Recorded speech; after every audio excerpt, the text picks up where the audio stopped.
Hi friends, it's Gwen. Welcome back to my channel. Today I'm here to share with you my favorite books that I read this spring. So I'm talking about my 5-star reads from March, April, and May, and I actually have quite a stack here. They're in no particular order. I just had to grab them all off of my shelf, and I'm just so excited to share these books with you because these are ones that I highly recommend. They got 5 stars, people. 5 stars. So that means if you haven't read the books in this stack, you need to add them to your TBR. Got it? Okay. First book, Murder on the Orient Express by Agatha Christie. I know you're thinking, oh, really? You're starting there? Yes. If you read thrillers and you have not read this book, you definitely need to read it. If you love mysteries, this is on the slower paced side, but it's so epic. The setup is so epic. I read this with my patrons and I tabbed the heck out of it. I still cannot get over the ending of this book. I've read a few Agatha Christie's now. I'm continuing my Agatha Christie journey, and I'm just so happy that I finally read this and I'm in the know now. And if you want to be in the know, you need to read this. There's also a movie you can watch. So basically the story is, just after midnight, the famous Orient Express is stopped in its track by a snowdrift. By morning, the millionaire Samuel Edward Ratchet lies dead in his compartment, stabbed 12 times, his door locked from the inside. One of his fellow passengers must be the murderer. Isolated by the storm, Detective Poirot must find the killer among a dozen of the dead men's enemies before the murderer decides to strike again. So if you haven't read this, it's short. Like, you can do it. There's audiobooks out there. All right, next up is also a thriller, but a little bit slower paced of a thriller, The Drowning Woman by Robin Harding. I got my copy from Aardvark, and I'm so happy I did. The few Robin Harding books that I have read, I've really enjoyed, so I definitely need to make sure that I'm picking up more of her books. This one is about 2 women whose paths cross that probably wouldn't normally cross, but they do. And they help each other out of different situations that they're each going through. So a homeless woman that's living in her car is like parked in this like really ritzy neighborhood, and she hears some noise happening. She goes to investigate, and it's this other woman, the drowning woman, trying to drown herself. But she kind of like brings her back, talks to her, they become friends, and then they help each other out in their circumstances. So highly recommend this one. Next is a graphic novel. It's the only graphic novel that I have on this list. Heartstopper Volume 5. Is anybody surprised? If you are, you shouldn't be. I absolutely love this graphic novel series. I am pretty sure I have rated every single volume 5 stars. I absolutely love Nick and Charlie. I love their friend group. I love their families. I love the plot, the romance, all of it, the graphics, the illustrations, just everything about this series is so wholesome and so like heartwarming. This I thought was going to be the last one, but I think there's going to be one more. I think there's going to be one more, you guys. I'm very excited about it. But if you haven't read Heartstopper, you need to get on it. There's also an adaptation, which is also wonderful. So yes, highly recommend the Heartstopper series. I also have been doing a reread with my patrons of the Hunger Games series, and I have read books 1, 2, and 3 of the original trilogy. Both of these, the Hunger Games, the first book, and Catching Fire, the second book, I rated at 5 stars. Mockingjay I gave 4 stars. That's why it's not on this list. The Hunger Games is so classic. I think this was my 3rd time reading it. It has so many themes and topics that are just so expertly weaved throughout the narrative of the story. I love the characters. I love the plot. It's a classic dystopian. It it still stands up more than 10 years later. Like, it's so good, you guys. So if somehow you haven't read it, like if you've only seen the movies, I still say go back and actually read the books. And then the second book, Catching Fire, it's hard to judge like what my favorite book is. As of right now, I would probably say The Hunger Games, because it just really sets up so much stuff. But like, obviously this one's really good too. Catching Fire, like, more characters are introduced, a lot more happens in this book compared to the first book. This one really does focus on like the main characters and like them going to the Hunger Games, but in this one we see kind of the aftermath of the Hunger Games. Like I said, more characters are introduced. There's so many different like kind of sections of plots happening in this one, but so good. I definitely tabbed these up as I was reading them. And I'm going to be reading the prequel this month, which I'm very excited about. All right, some more thrillers that I absolutely loved. Are they mind-blowing? Are they literary masterpieces? No, but I had so much fun reading them. I was entertained. They were fast-moving, and I just gave them 5 stars because I enjoyed them. So the first is Kill For Me, Kill For You by 𝒑𝒊𝒏𝒂𝒔. And this one is like the strangers on the train kind of trope, where, you know, you have these essentially strangers that bump into each other, that try to help each other out, and crazy things happen. I mean, I don't want to spoil these for you because I'm trying to convince you all to go read this. She will kill your worst enemy. All you have to do is kill hers. One dark evening on New York City's Upper West Side, 2 strangers meet by chance. Over drinks, Amanda and Wendy realize they have much in common, especially loneliness and the intense desire for revenge against the men who destroyed their families. So if that sounds like a good time to you, then I highly recommend this. It's also like fairly fast paced. It's only a little over 300 pages, so definitely recommend. Also, Listen for the Lie by Amy Tantera. Same kind of vibe.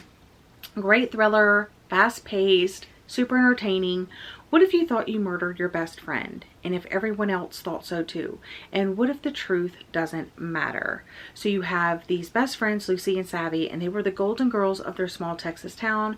Pretty, smart, enviable. Lucy married a dream guy with a big ring and an even bigger new home. Savvy was the social butterfly loved by all, and if you believe the rumors, especially popular with the men in town.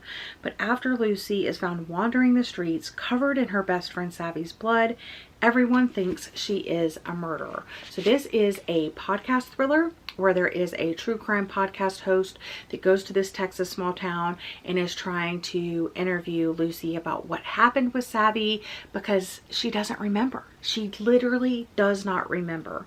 So you're kind of getting slow, minuscule little clues along the way, and I really enjoyed it. The next book, oh my gosh, you guys, this was a total win because never read the author before, never heard of the author before, never heard of this book before, picked it up on a whim because I liked the cover. I read the synopsis. The synopsis sounded good. The main character had my name, and I read this like on reading sprints one afternoon with my patrons, start to finish, and it was so fun and fast-paced, and I loved it. It's under 300 pages.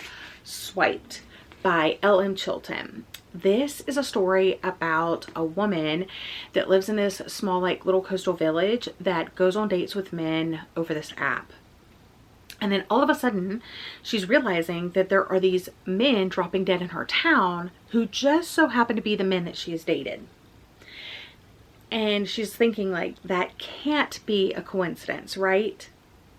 And yeah, you just kind of follow along like these murders, like what's happening, who's to blame, is it a coincidence, is it not, what's going on. It's 292 pages, you guys. You have to pick this up. Dating can be a real killer. So it's also about like modern dating and stuff like that too. So super fun. I loved this one. Obviously you're like, when is it? When are you going to talk about it? Because I know it's on the list. Just for the Summer by Abby Jimenez. Probably my most anticipated book of the entire year. I absolutely love this author. I've read all of her books. I just can't get enough. I am counting down until next year when she hopefully sends us something new. But I read this for my Night Owl Book Club, which is part of my Patreon book club. So the link for Patreon is in the show notes. If you join the $7 tier, you can join us in reading fun books every single month. But yeah, this one was just so good. It is part of the Part of Your World series. It's the third book in that series. You can read it as a standalone, but I loved every single book in the series, books 1, 2, and 3. So I highly recommend you read all of them. I think this is my favorite, you guys. I loved it so much. So this one follows Emma and her friend slash foster sister as they're traveling nurses. And one day on their lunch break, they see this Reddit post, and this guy has the same curse as her, as Emma. So Emma and Justin have the same curse. And it's basically where like they'll be dating someone, and then when they break up with that person, they go on to find their one true love, like get married, happily ever after type situation. And Emma's like, oh my goodness, that's so crazy. And Maddie tells her like, yeah, you should like reach out and, you know, maybe you guys could like date and then break up and then you'll find your one true love. He lives in Minnesota though, and they're about to go to Hawaii. Somehow Emma convinces her to go to Minnesota, and they go, and it's a romance between them, and it's just so adorable. Justin is so fun and so, I don't know, I love it so much. But there's also deeper themes and topics in Abby Jimenez's books, which I think makes them so relatable for so many different people. It's not just a romance. It's not just light and fluffy and fun. It has a lot of that in there.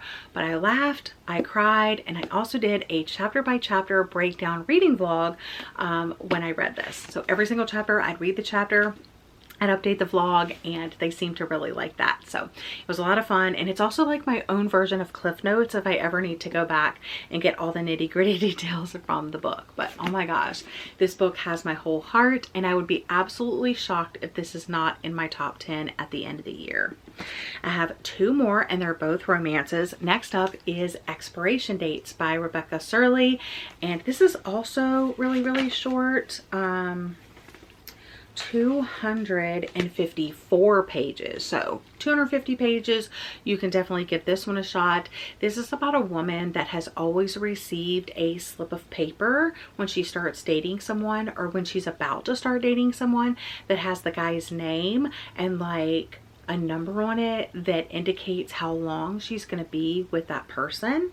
And then one day she receives a slip with a name but no like time frame of how long she's going to be with them, and the story just plays out from there. I really enjoyed it. I loved the friendship, I loved the romance, I loved the concept. It was short, it was sweet, it was just what I needed. So I think you should give this one a try, even if you haven't liked other books by this author. And then last but not least, another romance that it took me a bit to warm up to this one, but obviously I really did, and I rated it 5 stars in the end, and that is Ready or Not by Cara Bastone. And this is a pregnancy trope, like she's unexpectedly pregnant after a one-night stand, and kind of her journey to acceptance of being pregnant, becoming a mom, being single, but also starting to date again. It had great friendship vibes. It's set in New York City, and I fell head over heels. Now this one is a little bit longer than our other books that I've been talking about, but still the perfect length, I feel like. 361 pages. So maybe if you pick up a short one and then you pick up this one, it will be a good balance for you. This is just, the guy in here is so sweet. The guys, I will say, because she has this guy friend, but then the guy that she got pregnant like with his baby. Also super sweet guy. Yeah, it's great. So these are the books that are my best books of the spring. I'm so happy I had so many 5 stars this season. I hope I can come back at the end of summer and say the same thing then, but that's all for today's video. So if you've made it this far, leave a flower emoji in the comment section down below to celebrate spring. And yeah, I hope you guys are having a lovely day or night, and I'll see you guys again in another video very soon. Bye, friends.